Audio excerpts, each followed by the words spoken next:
ওই যে যেরকম 50 ওয়াক্ত নামাজের কথা কয় না, এটা আজগবি শরীফের হাদিস।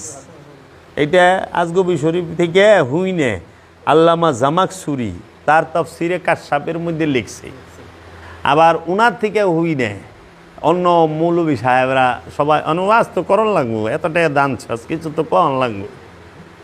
এর লেগে মেরাজ থেকে আল্লাহ 50 ওয়াক্ত নামাজ নিয়ে এসেছেন। দলিল কোথায়? আজগবি শরীফ থেকে আনা। আজগবি শরীফ থেকে শুনে আল্লামা জামাকসুরি তিনি ছিলেন মুতাজিলা ফিরকার অনুসারী। আজগবি শরীফ থেকে আল্লামা জামাকসুরি শুনে তিনি এইটা তার তাফসিরে কাশফের মধ্যে লিখেছেন। আর ওইখান থেকে এই গোলাপি ওহাবি সুন্নি মৌলবী, গোলাপি ওহাবি পীর সাহেবগণ কানে হাত দিয়া 5 ওয়াক্ত নামাজের এই 50 ওয়াক্তের কাহিনীকে 5 ওয়াক্তে আইনা শেষ করে। কিন্তু কোরআনে দায়মি সালাতের কথা আছে স্পষ্টভাবে। সূরা মারেজের 23 নম্বর আয়াতে, 70 নম্বর সূরা মারেজের 23 নম্বর আয়াতে সেইটাকে সম্পূর্ণ অস্বীকার করে। কারণ মেরাজে যায়া কোনোদিন আল্লাহ নামাজ দেয় না। নামাজ তো জান্নাতেই নাই, লা মুকামে নামাজের চিন্তা থাকেনি। এই মিয়া, জান্নাতে নামাজ আছে? জান্নাতে নামাজ পড়বো কেউ? জান্নাতে মসজিদ আছে? যে মসজিদ নাই, আজান নাই, আকামাত নাই, জান্নাতে নামাজ নাই, আর তুমি মিয়া লা মুকামে আল্লাহ বইয়া রইছি। এই আল্লাহ লা মুকাম থেকে মহানবী আর আল্লাহ প্রিয় প্রিয়তমা আশেক মাসুক, হ্যাঁ আল্লাহ তার হাবিব দুইজনের মিলন হচ্ছে এই জায়গায় বান্দার নামাজ। নামাজ আরে এত সময় আছে রে, নামাজ লয়ে বলে আইছে। আবার মুসা 5 আসমানে স্টুপিস ঠেকায়া পারবে না, পারবে না ও রসুল, পারবে না। আমার উম্মতেরা এত শক্তিশালী ছিল, এত বড় বড় কমলা খাইছে, এক উঠে এক কমলা লইয়া শুইয়া পড়িত। সেই উম্মত আমার, তারা পারে নাই। আপনার উম্মত তো আরও দুর্বল। জাবের দুর্বল, গোলাম রসুল দুর্বল, আলামিন দুর্বল, শাহিন দুর্বল, ওরা পারবে না, কমাইয়া লইয়া যান। তখন আবার ঠিকই তো কইছেন, তখন আবার যাইতে বুরাক লাগে নাই। গেল তো মেরাজে বুরাকি, তাই না, রব রবে। কিন্তু যখন 5ম আসমানে আইতে সময় ঠেকে গেছে, মুসা নবী যখন দিল উপদেশ সংশোধন করার লেগে, ওই সময় কিন্তু আবার বুরাক লয়ে যায় নাই। আবার চলে গেলেন। কিভাবে গেলেন হুজুর? তাহা তো হুজুরে লেখে নাই। কিভাবে যে গেলেন তাহা হুজুরে লেখে নাই। যাক গিয়াছেন, আল্লাহ বললেন কেন এসেছেন হাবিব? আল্লাহ গো পারবো না, পারবো না। যান 5 ওয়াক্ত কমাই দিলাম, মানে দর কষাকষি চলতেছে। 45 আবার আসিয়া পড়িলেন মুসার লগে আবার দেখা। আচ্ছা, কেউ লোকে দেখা হয় না, উনার লগে খালি দেখা হয়। 9 বার দেখা হয়েছে হার লগে, আর কেউ লগে দেখা হয় নাই। একবার চিন্তা করছ ইহুদিরা সূক্ষ্মভাবে আল্লাহর রসুলকে কেমনে ছোট করছে? এটা ইহুদিগো চক্রান্ত, বারনাবাস থেকে নেওয়া। ইহুদিরা আল্লাহর রসুলকে রহমাতাল লিল আলামিনকে মুসা থেকে নিচে দেখাইছে, মুসা থেকে অজ্ঞানী দেখাইছে, মুসা থেকে ছোট দেখাইছে, মুসা থেকে কম বুঝে রসুল এইটা দেখাইছে, মুসা আল্লাহর রসুলকে হুকুম দেওয়ার ক্ষমতা রাখে এইটা দেখাইছে। কিন্তু আল্লাহ কোরআনে সূরা আল ইমরানের 81 নম্বর আয়াতে কয়ে দিচ্ছে, এই মুসা, ঈসা, এই শীষ, এই নূহ, জাকারিয়া, ইয়াহিয়া, সবাই শুনে রাখো, আমার এক রসুল আসবে, সেই রসুলের উপরে ঈমান আনবা তোমরা সবাই। সেই রসুলের উপর ঈমান আনতে হবে। যদি ঈমান না আনো, তোমাকে নবুয়ত বাতিল করে দেবো, তোমাদের রিসালাত বাতিল করে দেবো, জব্দ করে লমু। তোমরা বলো, ইকরার করো, সাক্ষী দাও আমাকে। সবাই বললো হ্যাঁ আমরা ঈমান আনবো। তখন বললো আমিও সাক্ষী রইলাম, তোমরা সবাই কি ঈমান আনবা। তাই এর কে আদমের উম্মতের কালেমা কি? লা ইলাহা ইল্লাল্লাহ আদম সফিউল্লাহ। নূহের কালেমা লা ইলাহা ইল্লাল্লাহ নূহ নবিউল্লাহ। লা ইব্রাহিমের উম্মতের কালেমা লা ইলাহা ইল্লাল্লাহ ইব্রাহিম খলিলুল্লাহ, লা ইলাহা ইল্লাল্লাহ মুসা কালিমুল্লাহ মুসার উম্মতের কালেমা, ঈসার উম্মতের কালেমা লা ইলাহা ইল্লাল্লাহ ঈসা রুহুল্লাহ। তাহলে এটি তো উম্মতের কালেমা। তা আদমের কালেমা কি, মুসার কালেমা কি, ঈসার কালেমা কি, নুহের কালেমা কি? এরা কোন কালেমা পড়ছে? আদম আলাইসাল্লাম কোন কালেমা পড়ছে? শীষ আলাইসাল্লাম কোন কালেমা পড়ছে? নূহ আলাইসাল্লাম কোন কালেমা পড়ছে? ইয়াকুব আলাইসাল্লাম কোন কালেমা পড়ছে? ইউসুফ আলাইসাল্লাম কোন কালেমা পড়ছে? ইব্রাহিম আলাইসাল্লাম কোন কালেমা পড়ছে? ইসমাইল আলাইসাল্লাম কোন কালেমা পড়ছে? দানিয়াল আলাইসাল্লাম কোন কালেমা পড়ছে? জুলকারনাইন কোন কালেমা পড়ছে? দাউদ আলাইসাল্লাম কোন কালেমা পড়ছে? শুআইব আলাইসাল্লাম কোন কালেমা পড়ছে? সুলাইমান আলাইসাল্লাম কোন কালেমা পড়ছে? মুসা কোন কালেমা পড়ছে? ঈসা কোন কালেমা পড়ছে? তারা সবাই পড়ছে লা ইলাহা ইল্লাল্লাহু মুহাম্মদ রাসূলুল্লাহ সাল্লাল্লাহু আলাইহি ওয়াসাল্লাম। সমস্ত নবীর কালেমা হইল এইটা। নবীর কালেমা হইল লা ইলাহা ইল্লাল্লাহ মুহাম্মদ রাসূলুল্লাহ।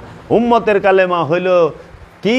লা ইলাহা ইল্লাল্লাহ নূহু নবিউল্লাহ। তা আমরা সেই নবীর উম্মত। আর আমার দয়াল রসুলকে, আমার দয়ালের রসুলের আওলাদকে এই ইহুদির এবং এই বারনাবাসের যারা আছে এই খ্রিস্টানেরা, এরা সবাই চক্রান্ত কইরা মুসারে দিয়া আল্লাহ রসুলের উপদেশ দেয়। আরে আল্লাহ রসুলের দেখলে তাজিম করতে হবে।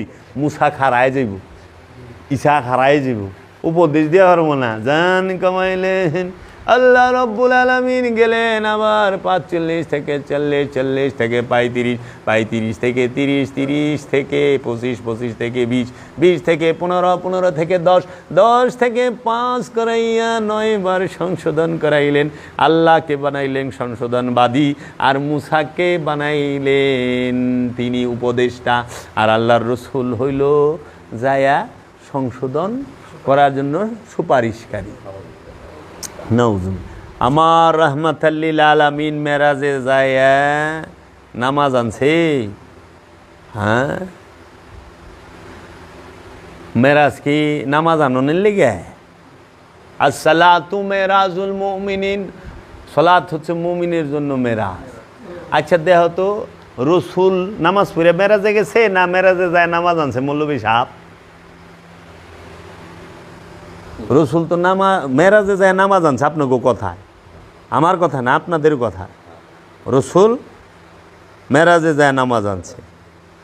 আর আমি বাবা জাহাঙ্গীরের মুরিদ বলতাছি, আমি বাবা জাহাঙ্গীরের কাছ থেকে যেটা পাইছি, আমি বাবা জাহাঙ্গীরের কোরআন দর্শন, কোরআনুল মাজিদ, এই কোরআন কিতাব গবেষণা করে, সালাতের কথা গবেষণা করে আমি যেটা পাইছি, আল্লাহর হাবিব যখন কাবায় অবস্থিত, মক্কায় অবস্থান করেন, তখনও সালাত ছিল। সেই সালাতের নাম দায়েমি সালাত। কারণ সেই সালাতটার নাম দায়েমি সালাত কারণ কি? ওই যে সাহেব সূরা বনী ইসরাইল, এটা মাক্কি সূরা, মক্কায় অবতীর্ণ হয়েছে। ওইখানে সূরা বনী ইসরাইলের 78 নম্বর আয়াতে বলতেছে ওয়া আকিমুস সালাতু লিদুলিকি শামসি ইলা গাসাকিল লাইল ওয়া কুরআনাল ফজরে ইন্না কুরআনাল ফজরে কানা মাশহুদা। ওয়া আকিমুস সালাত, এবং সালাত কায়েম করো, ইজা গাসাকিল লাইলি, সূর্য যখন রাতের অন্ধকারের দিকে হেলিয়া পড়ে। ওয়া কুরআনাল ফজরে, নিশ্চয়ই ওয়া আকিমুস সালাত লিদুলিকি শামসি ইলা গাসাকিল লাইলি, সূর্য হেলিয়া পড়ার পূর্বে, রাতের অন্ধকারে সূর্য হেলিয়া পড়ার পূর্বে সালাতকে কায়েম করো। এখন এই সূর্য বলতে সৌরজগতের সূর্য না রে, মাথার উপরে যে সূর্য থাকে, এই সূর্য জীবনে উঠেও না, জীবনে ডুবেও না। সূর্য উঠে রে, সূর্য ডুবে। নরওয়ে আমার ছেলেরা তাকে মুড়িদেরা কয় বাবা 4 ঘন্টা রায়, হ্যাঁ অনেক রায় 4টা বাজে কিন্তু সূর্য আছে। যা নিউজিল্যান্ডে যা, ফিনল্যান্ডে যা, আইসল্যান্ডে যা, দেখ এমনও দেশ আছে পৃথিবীর বুকে যে সূর্য 6 মাস ডুবেই না। তাহলে ওখানে কি এই আয়াত হয়? তা আল্লাহ কি অবৈজ্ঞানিক কথা কয়? না, এইটা হলো জীবন সূর্য। ওয়া আকিমুস সালাত, সালাত কায়েম করো, লিদুলিকি শামসি, সূর্য যখন ঢলিয়া পড়ে, ইলা দিকে গাছা কিল অন্ধকারের লাইলে, রাতের এই মৃত্যু নামক যে ঘন অন্ধকার রাত, এই রাতের দিকে তোমার জীবনটা ঢলিয়া পড়ার আগেই তুমি সালাতকে প্রতিষ্ঠিত করো। যদি করতে পারো দেখবা যে কি কুরআন ওয়াকিমুস সালাত লিদুলিকি শামসি ইযা গাসাকিল লাইল ওয়া কুরআনাল ফাজরে, যদি এই সালাতকে প্রতিষ্ঠিত করতে পারো তাহলে দেখবা ওয়া কুরআনাল ফাজরে, এবং ভোরের কোরআন, ভোরের কোরআন, কোরআনকে স্বয়ং আল্লাহ নিজে, কোরআনকে স্বয়ং মহানবী নিজে, এই সে যে কোরআনটা উদয় হবে, যেরকম ভোরের সূর্য দেখো না, ভোরবেলায় তাকায় থাকুন যায় সূর্যের দিকে, কিন্তু ওই সূর্যটা দুপুরে মাথার উপরে আইলে তাকান যাব না। এর জন্য যখন সাধক তার মধ্যে আত্মজাগরণ দেখে তখন সে ভোরের কোরআন দেখে, তখন সে তা দেখতে পায় তার ভিতরে তাজাল্লি, কিন্তু যখন সে পরিপূর্ণ হয়ে যায় তখন তার সামনে দাঁড়ানোই মুশকিল। এর জন্য কইছে ওয়া কুরআন আল ফজরে, ইন্না কুরআন আল ফজরে, নিশ্চয়ই এই ভোরের কোরআন, ইন্না কুরআন আল ফজরে, ভোরের কোরআন, কানা মাসুদা, হয় প্রমাণিত, ভোরের কোরআন হয় প্রমাণিত। তাহলে ভোরের কোরআন রে বানাইছে কি? ফজরের নামাজ, হ্যাঁ, গাছা কিল্লাইলে এশার নামাজ, আকিমুস সালাত, সালাত। এই সারা আয়াতের মধ্যে সালাত শব্দটা একবার আছে, কোরআন শব্দটা দুইবার আছে। কোরআনে নামাজ বানায় থিয়া দিছে, কোরআন অর্থ কি নামাজ, তাই সালাত অর্থ কি মৌলবী। কয় নামাজ অর্থ বুঝানো হয়েছে, গ্রামার বুঝেন না। ও তাই নাকি মৌলবী? আমার কয় আপনি গ্রামার বুঝেন না, কোরআনের আরবির আর্টিকেল জানা না, এটা নামাজ সম্পর্কে বোঝানো হয়েছে। হয় কোরআন কি গ্রামার দিয়ে আইছে না দর্শন দিয়ে আইছে? কোরআন হলো আত্মদর্শন। কোরআন কি গ্রামার আর ব্যাকরণ রে? ভাষার লেগে ব্যাকরণ, ভাষার লেগে গ্রামার। ভাষা শিখতে ব্যাকরণের দরকার হয়, গ্রামারের দরকার হয়। কোরআন শিখতে গ্রামার আর ব্যাকরণের দরকার হয়। যদি হয় তাইলে মাওলা আলী যখন কোরআন শিখছে তখন তিনি ব্যাকরণ আরই আগে হিগে নাই। হজরত বেলাল এত পড়াই জানে না, তো কোরআন শিখলো কেমনি? কোরআনকে দাঁড়ান করলে কেমনি? কিরে ওয়াইসাল কারণী জিন্দা কোরআন, জিন্দা কোরআন। তো এখন 50-30 ইতিহাস দিয়া আল্লাহ রসুলকে ছোট করছে এরা, ঘোর চক্রান্ত। তোমরা আর তোমরা আছো মাশাল্লাহ, 12 বারের ভাত খায় তো মোল্লার মাত নাট্য চুকেছি, তোমার আগেও শেষ। কারণ বিহাজ আল ইমাম, হুজুরের যেই নিয়ত আমারও সেই নিয়ত, হুজুর যেই দিকে আমিও সেই দিকে, নারায় তাকবীর আল্লাহু আকবার, বাস লাগাও। একবার চিন্তা করলো না যে কোরআনে 5 ওয়াক্ত নামাজের কথা সরাসরি কোরআন আয়াতে নাই, তাহলে এইটা আমরা আনলাম কোথা থেকে? হাদিসের মধ্যেও স্পষ্ট আমরা পাই না। এবং অজু থেকে নিয়ে একবারে সালাম ফেরানো পর্যন্ত পুরো নামাজের বিষয়টা একটা হাদিসের মধ্যে কোনো সাহাবী দিয়া বর্ণনা হয় নাই। আর সবচেয়ে মজার বিষয় হইল নামাজের যতটি হাদিস আছে ইমাম বুখারীর এই কিতাবে আপনি দেখবেন নামাজও দেয় আবু বকর সিদ্দিক রে দিয়া নামাজের কোনো হাদিসই নাই, ওমর রে দিয়া নামাজের কোনো হাদিসই নাই। তাও বকর সিদ্দিকের থেকে বেশি নামাজ কে শিখছে? যদি ওয়াক্তি নামাজই শিখে মাওলা আলী, আবু বকর, ওমর এগো থেকে তো বেশি কেউ শিখে নাই। তাহলে মাক্কি সূরায় আমরা সলাতের কথা পাই, সূরা মারিস 23 নম্বর আয়াতে আল্লাযিনা হুম আলা সালাতিহিম দায়িমুন, তারাই মুসল্লি যারা দায়মি সালাতে দণ্ডায়মান, সর্বক্ষণ সালাতে দণ্ডায়মান। রুহের 5 ভাগ, রুহে হাইওয়ানি, রুহে ইনসানি, রুহে নাবাতি, রুহে জামাতি, রুহে কুদসি। বাস কইবার লইছে, তাফসীর করতেছে, শিল্পীও করতেছে। কারণ হেরও দোষ না, হ্যাঁ হিসে হের বীরের গুরুর কাছ থেকে, হ্যাঁ জানে না। আবার মৌলবী সাহেবরা কী করতে, আল্লাহ সোয়াব নজর কোটি কোটি গুণ বাড়ায়া তাজদারে মদিনায় মুহাম্মদ সাল্লাল্লাহু আলাইহি সাল্লামের রূহ মুবারকে পৌঁছায় দাও, নাউযুবিল্লাহি মিন যালিক। তাহলে বাউলরা করতেছে রুহের 5 ভাগ, মৌলবী সাহেব পীর সাহেবরা রুহে সোয়াব বাড়ায় দিতেছে। মানে বাউলও বুঝলো না রুহ স্বয়ং আল্লাহ নিজে, রুহের কোনো ভাগ হয় না, রুহের প্রতিশব্দ নাই। রু নাজেল হয়, রু সৃষ্টি হয় না, রু নিক্ষেপ হয়, রু সৃষ্টি হয় না, রু কারো থেকে সৃষ্টি হয় না, রু স্বয়ং আল্লাহ। কোরআন আবার কোরআনে, এই যে বাবা সুন্দর কথা মনে, কোরআনে যেখানে আল্লাহ কইছে রুহ, ওইখানে শব্দ করে দিছে জিবরাইল। হ্যাঁ, আবার আল্লাহ কইছে যে আমি রূহ নিক্ষেপ করার সাথে সাথে সেজদা দিবা আদমকে। একটা নফসের উপরে যখন রূহ নিক্ষেপ হয়, রূহ প্রকাশ হয়, তখনই সে হয় আদম। আর এই আদম হইলেই তাকে সেজদার হুকুম। যেই পর্যন্ত রূহ প্রকাশ হয় না, বিকাশ হয় না, হ্যাঁ, রব রূপ ধারণ করে না, ওই মুহূর্ত পর্যন্ত সেজদার হুকুম নাই। বুঝছো বাবা? এর জন্য মানুষকে সেজদা করার কথা কোরআনে নাই, কিন্তু আদমকে সেজদা করার হুকুম আল্লাহ ফরজ করে দিছে। এবং আল্লাহকে যদি কেউ সেজদা করতে চায়, সে আদম বিনে আর সেজদা করতে পারবে না। মাটিতে, পাটিতে, জায়নামাজে, কার্পেটে সেজদা দেওয়ার হুকুম আল্লাহ কোরআনে করে নাই। আল্লাহ বলছে আদমকে সেজদা করো। কি? দাসত্বের সেজদা, এবাদতের সেজদা। আদম হইল আল্লাহর কি? নূরের কাবা, নুরি কাবা। আদম হইল আল্লাহর হাকিকি কাবা। আদম হইল আল্লাহর মূল কাবা। আদম হইল আল্লাহর চেহারা। আর মক্কা কাবা শরীফে, সৌদি আরবের মক্কা নগরীতে যে কাবা ঘর, এটা হইল ইট পাথর দিয়া বানানো। এটা হইল নবীর তৈরি। নবী যে ঘর বানাইছে সেইটা মেজাজি কাবা, আর আল্লাহ যে ঘর বানাইছে সেটা হলো হাকিকি কাবা।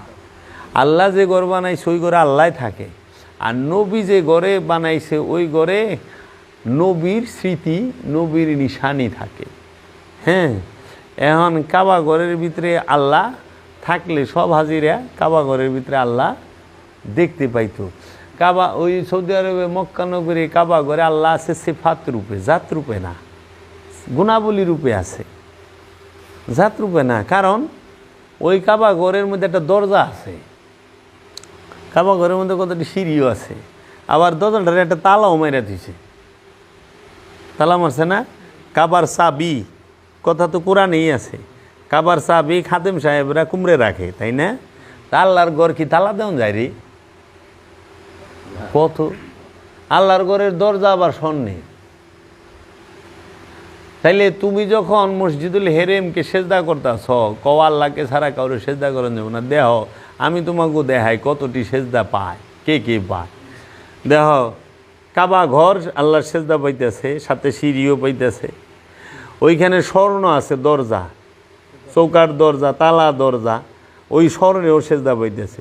ওইখানে কাবার একটা গিলাপ আছে কালো, এই কালো গিলাপটাও মখমলের হোক, রেশমির হোক, সেও পাইতেছে। আবার ওই গিলাপের মধ্যে যে লা ইলাহা ইল্লাল্লাহু মুহাম্মাদুর রাসূলুল্লাহ কিংবা যে কোরআনের আয়াতগুলো লেখা আছে ওগুলো স্বর্ণের, স্বর্ণ সেজদা পাইতেছে, তাই না বাবা? মাকাম ইব্রাহিম সে সেজদা পাইতেছে। আবার কাবা ঘরের সাথে সেট করে দিছে হাজরে আসওয়াদ। এই হাজরে আসওয়াদ জান্নাতি পাথর, এই পাথরেও সেজদা পাইতেছে, তাই না? আবার ওই হাজরে আসওয়াদের যে বান্দায় রাখছে, ওইটা মনে হয় ব্রোঞ্জ, তামা দিয়া না পিতল, এই রূপা দিয়া, একটা কলসির মুখের সুন্দর করে বান্দা না, সিলভার না কি দেওয়া, ওইটাও সেজদা পাইতেছে। ও বাবা, চিন্তা করছো একবার যে তুমি স্বর্ণরে সেজদা করতেছ, কোনো ফতুয়া নাই, তুমি কাপড়ের সেজদা করতেছ, কোনো ফতুয়া নাই, তুমি ওখানে রূপারে সেজদা করতেছ, কোনো ফতুয়া নাই, পাথরকে সেজদা করতেছ, কোনো ফতুয়া নাই, নবীর পায়ের চিহ্নরে সেজদা করতেছ, কোনো ফতুয়া নাই। খালি একজন পীরের ওলি কামেলের পায়ে সেজদা দিলে ফতুয়ার একটা বট গাছ খাড়া করাই দাও। জি, নামাজের কাতারে আমাকে তো বড় বড় মসজিদ অনেক কীরকম, অনেক দিন ধরে তো যাই আহি না। ও মনে করে যে জুতাটা আগে চিন্তা করার লাগে। আমরা ইমন নামাজি, বলছে আমার নিরিখ বর্জক নামাজের সময় জুতার দিকে থাকি, চুরে লয়ে যায় জুতা। আল্লাহর ঘর থেকে তো অন্তরি চুরি খেতাই পারলাম না, শয়তান খেতা মুকুর থেকে চুর খেতাই পারছি। একটা বাক্স জুতাটা সামনে থুয়ে তারপর সে পিছে তুলে লয়ে জায়গা, এর লেগে জুতা সামনে, নিরিখে জুতা, বর্জকে জুতা, তাসাব্বুরে জুতা। আল্লাহ জুতাটা নিয়ে গেল। সিসি ক্যামেরা লাগাইছে মসজিদে, সিসি ক্যামেরা সুদ্ধা লয়ে গেছে গা। চুর ধরবার লেগে ক্যামেরা লাগাইছে, ক্যামেরাই চুরি করে লেগেছে। খবর বাবা।